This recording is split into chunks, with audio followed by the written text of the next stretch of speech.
The electric car maker Polestar is to go public in a deal valued at $20 billion. The Swedish-based group, part owned by Volvo and China's Geely, plans to list on the New York Nasdaq through a so-called blank check backer. Polestar's chief executive told me about his plans.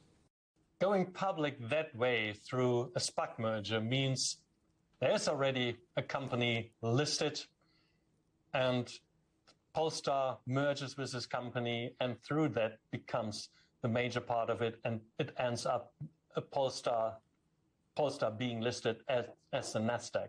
This is a very fast-tracked way, a very efficient way to bring this company Polestar in a very short time to the public market.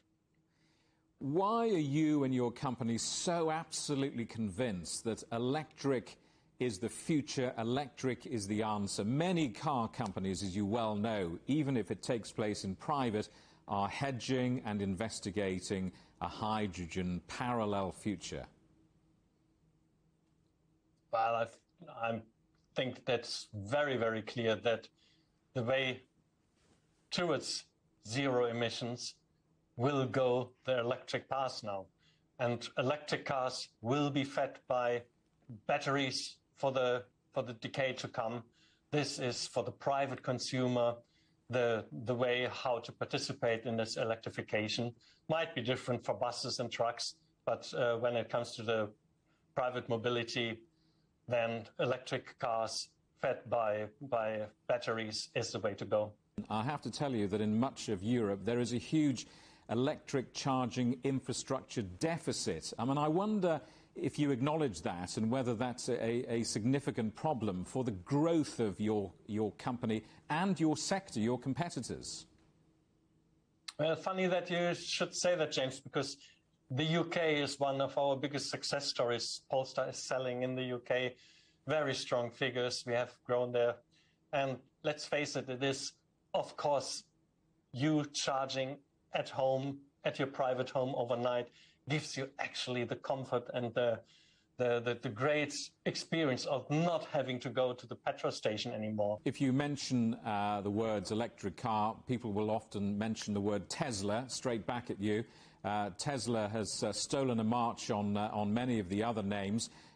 Put your company in context. How far are you behind? How far is there to catch up? Tesla indeed made over a long decade now that way. We are on a much faster track.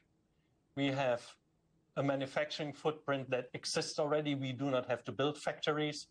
We have, through the association with our group colleague here, Volvo, a very good track record when it comes to safety, when it comes to quality, bringing a car secured into production. So that is what customer can expect when they shop for a Polestar. The global car industry, widely reported, regularly reported on programs like this, has been in crisis for months because of semiconductor shortages. How is it for you at the moment? Are you seeing a restriction of production? When do you expect it all to get better? 21 indeed is a year where semiconductor shortage had to be taken into consideration for our volume planning. The 29,000 that we're aiming for by the end of the year are secured. We can keep our production up and running.